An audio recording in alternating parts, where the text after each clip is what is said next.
everybody. I'm so glad you are joining me today. As you know, I'm Marley, your By Crafty bestie. And in this video, we are going to talk about chart number 2 of Vixen's Vibe Crochet Cowl. Now, this is a partial portion of the main motif of our cowl. You can probably guess what it is we are making with this main motif, but then again, maybe you can't. There's a couple things I want to make sure we're talking about in this video. First, we are going to continue to discuss the importance of maintaining your gauge or your tension. So you want to continue to check that you are on gauge, that your stitches are not too tight, and that everything looks like it has some flexibility and some drape. We're also going to discuss managing those floats. You're going to have quite a few floats and long floats in this portion. So I need you to pay attention to how we handle those, whether we make sure that the floats are nice and like evenly spaced so that we aren't crunching up any stitches. Are we going to tuck those floats? Are we going to work over those floats every now and again? There's a lot of decisions to be made. So I want to discuss that. The last thing I want to talk about is working that duplicate stitch, because if there was ever a place that duplicate stitch would be very, very handy, I would say that it's in this particular chart. There's a couple of places in the chart where you have to go a long distance from when you use the color here over several stitches to when you use the color here. And if you are somebody who doesn't want to handle long floats and you don't want to deal with all that, you could always just use duplicate stitch later. It also is helpful for those rounds where we will be using 4 different colors. Yeah, there's parts where you have 4 different colors. So I find duplicate stitch really helpful for those. So first thing I want to do is let's go ahead and take a look at the chart, which you know is free over at marlybird.com. Or if you have the pattern upgrade, it's already inside of your Marlybirdhouse module. And kind of a side note for all of you inside the Marlybirdhouse, you could go find out exactly what it is you're making, because the full chart of your cowl is actually located in your bonus charts module. So if you do that, make sure you keep it a secret from everybody else, okay? Don't let anybody else know what it's supposed to be. It's supposed to be fun. It's a mystery. Okay, let's go ahead and we are going to take a look at the chart. Here we are, you guys. This is Vixen's Vibe Crochet Cowl chart number 2. As I said, this is a portion of the main chart. Any guesses what it is we're making? I think the name of the cowl probably gives it away a little bit, but this is what we are going to continue on from our chart number 1. So you have your work complete from chart number 1, and we are going to continue on with these instructions. We will read this chart from right to left and from bottom to top. You can see that we will be using the green color or whatever color you want. You can use any color you want, you guys. But the green, and then you will be switching to black. And if you can see here on round number 2, we use black in stitch number 3, and then we don't use it again all the way until stitch number 18. And then it skips 4 stitches and we're back to stitch number 3. But this long path right here, that's a long path for a float. So there are opportunities there to tuck in your float, or if you wanted to do duplicate stitch for this section, that is a good option. Actually, duplicate stitch for like rows 2 through 5 is not actually a bad option. And then you could actually pick up the black with round number 6 because you have the black used way more often. But I will leave that completely up to you. My goal here, as I mentioned, is to show you how you're going to get started handling those floats. And I want to show you how you would tuck that float in. You don't have to do that. I want to say that once again, you do not have to tuck your float in, but I find it incredibly helpful to do that. So without further ado, grab your chart, grab your homework, and grab your yarn and your hook, and let's dive into Vixen's Vibe, chart number 2. Here we go. Once again, I am jumping in with my little sample swatch right here to get us started. And I am using my gray as if it is the green here for rounds number 1. And I'm going all the way around my work. Now, one thing I want to point out here is as I am crocheting, you will notice I am not crocheting over my floats. I do my best to make sure that I am crocheting around and I am not capturing my floats. Okay. So like if I crocheted right now, I'd be capturing that float. I don't want to do that. So I want to make sure that that float is out of my way when I complete my single crochet. Okay. My split single crochet. The only time that would be different for me for this cowl is when I want to trap, say, a very long float. Maybe I didn't, tuck in a float as I was working around, and I decided on the following round, I would just grab that float every so often and trap it in. I could do that, and I will talk to you about that a little bit. But all I'm doing here is I'm working all the way around. Clearly, this is not worked up to the same point you are as far as what the bottom portion looks like, but I'm just doing one full round with the one solid color. So go ahead and get your one full round complete with whatever color you are doing for the background on this motif. You will be using that for this entire section for chart number 2, 3, and 4. So just know that this is a main portion of your cowl. So you can make it whatever color you want. And let's get through this entire round. Okay, I have made it all the way back around, but before I jump in, I want to jump over here to the chart once again. And I want to mention that those of you with the pattern upgrade, you have the Stitch Fiddle link. So you can always turn on the color blocks down here so you can see what you're working on, and you can turn on your progress tracker. So if you click that little progress tracker button there, we can position where we are. So we just finished round number 1. So we can click the arrow that's over here on the right side of my screen, and it'll now move my progress tracker up to number 2. And I also get to see that my color blocks indicate I'm going to do 2 stitches with green, 1 with black, 14 with green, 1 with black, 2 with green, right? So make sure that you are really utilizing this Stitch Fiddle link because it is incredibly, incredibly helpful. At least I think so. Okay, so now we're going to jump in.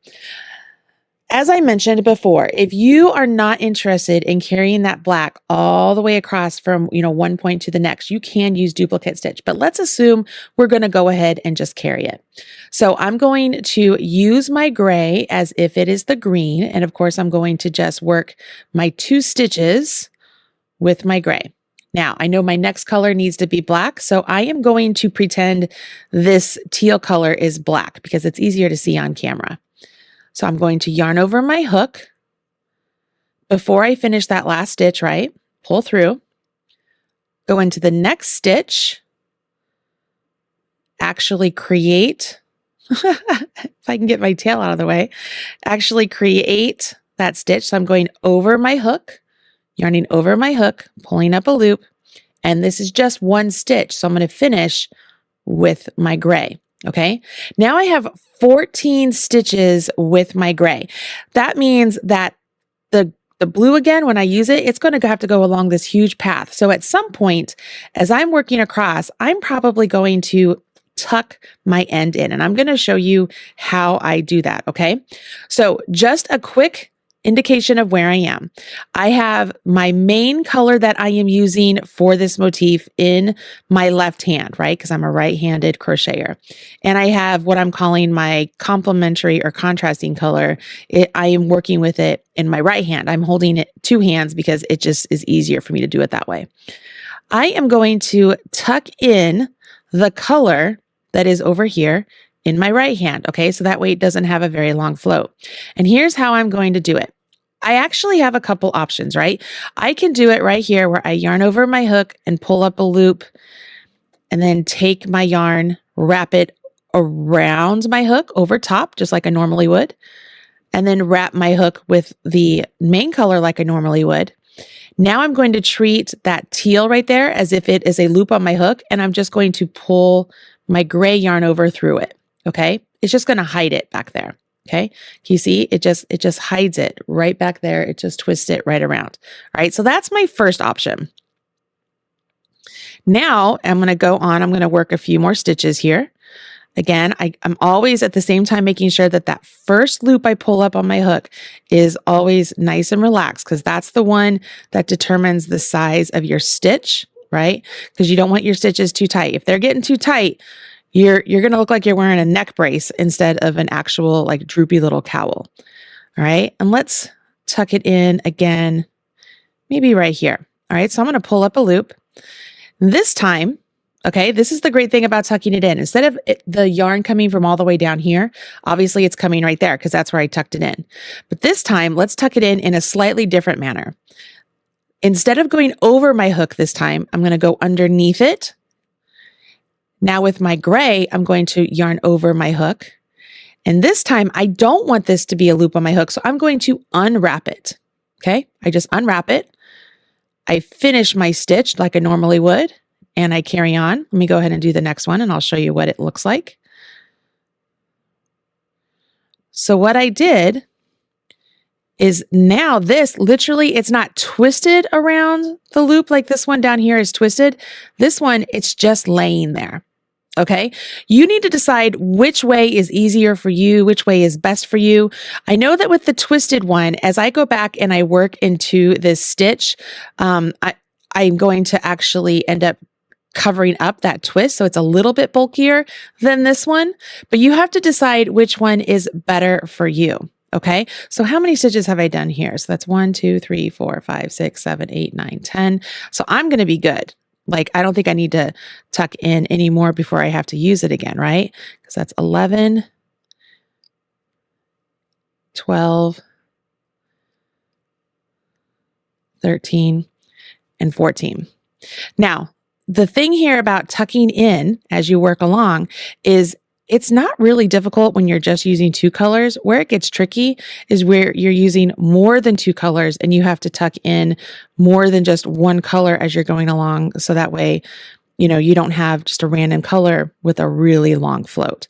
But you can see there, so I used the color all the way down here and I used it all the way down here.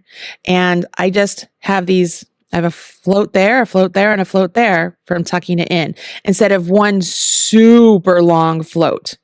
Okay.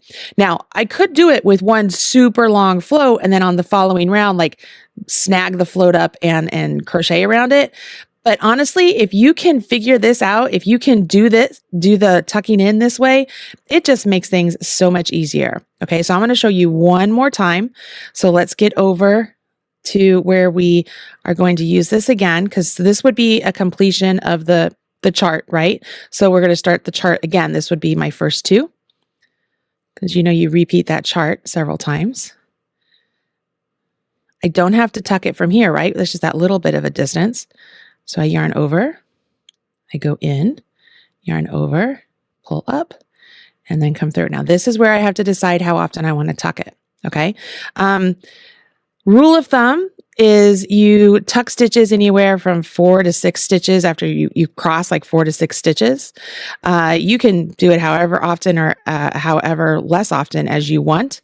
One thing that you do want to be careful of in knitting specifically, you never want to tuck your floats in the same column of your knits, like one right after the other. Like if you skip a couple rows or even 1 row, it's okay to essentially stack them. So I kind of run by that same rule of thumb when I'm doing it in crochet. I try not to stack my my tucks one on top of each other, one row on top of the other. But if I skip a row, I'm okay with that.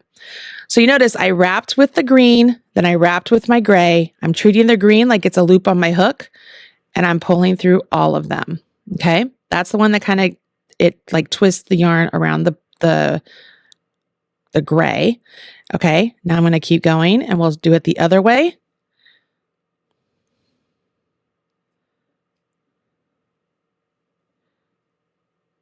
I'll do it after this next couple here. Just play with it. You can move them around. They don't have to be absolutely like evenly spaced by any means. This is just a personal preference, finishing sort of touch. Okay, this one, I'm going to do it the opposite. So I have my yarn over here. The yarn I'm wanting to tuck is in my right hand. I'm going to go underneath my hook, so I'm yarning under. Now I'm yarning over. And then I'm going to un-yarn over the green. And when I do that, it just traps that green right there behind that gray, the teal color behind the gray. And I can carry on. Everything looks good over here. My floats are nice and trapped. Pretty easy, right? Okay, so you obviously know how to change colors, how to do the stranded color work as you're working along, and you now know how to trap these really long floats, which means if you don't want to do duplicate stitch and you're like, man, this trapping the floats is pretty easy, great, go ahead and do that. Like I said, just if you trap them anytime you're going over a long distance, you'll be good. I know that when we're looking at the chart, let's look at the chart again. As we're looking at the charts, let me turn off the progress tracker. Maybe, hold on, sorry, I had to click the little button. So we are on round 2 and I tucked it in a couple times along these 14. On round 13, I'm not 13, oh my gosh, on round 3, there are 1, 2, 3, 4, 5, 6, 7, 8, 9, 10 stitches that we're gonna go across. So I probably would tuck it in at least once on that round. You could do twice, but I would do it at least once. The following round, round 4, there's only 6 stitches between where you use it right here and right there. For me, I probably would not tuck it for that, but if I did, I would just make sure that I'm going to use a different color real quick just so you can see what I'm saying here. If I did, I would probably tuck it on that stitch on that row, that stitch on that row, that stitch on that row. Like I would alternate them. Do you see what I'm saying? Like I would tuck, tuck, tuck, tuck, tuck.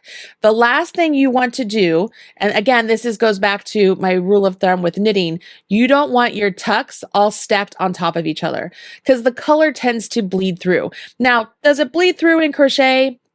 I don't really think so, but I figure if we're gonna borrow a skill from knitters, let's borrow the entire skill, right? So that's how that goes. All right, you guys with me? Okay, so we've worked on round 2. The next time that things get different are all the way up here to round 10. And round 10 is where we introduce 3 colors, right? We have 3 colors. I know you know how to do 3 colors. We've talked about 3 colors in chart number 1. So I'm not going to worry about that. What I do want to talk to you about is round number 11, where you have 4 colors, okay? Because we have green, brown, white, and then black. You could treat the white just like we did the black down here and then tuck it in whenever you have these long sections that you don't use the white. But remember what I said, tucking in is really easy when you're just doing 2 colors, but the minute you start introducing more than 2 colors, it becomes a little bit tricky. On round 10, you're probably going to want to tuck in the brown and the black. I would tuck them in separate stitches, never in the same stitch, separate them out. Like maybe you tuck a brown one in right there and a black one in right there along the row. Do you know what I mean? I would not put them both together inside the same stitch to tuck. I wouldn't do that because it just makes it too big and bulky. But if you space them out, you absolutely can. When we get to round 11 though, where we have the 4 colors, this is where that white, I would absolutely go back and just do the duplicate stitch with that white. So I would probably make that white one. I mean, I could make it black or gray, either one. Or you could make it green and use that as instead of having to tuck your float of your green inside of here, you could make that one there, the white, you could make it green. And so that would act as like your tuck because now it's actually becoming a stitch. And then you would go back and do duplicate stitch on those 2 green ones using the white later. And so that's a really great way you can utilize the duplicate stitch not only to, correct a color that you might have messed up, but to use it as a way to tuck in a long float that you can go back later and do duplicate stitch. There's lots of different tools and advantages to that. So in my opinion, I feel like you are ready to go off and do your thing and work on this pattern.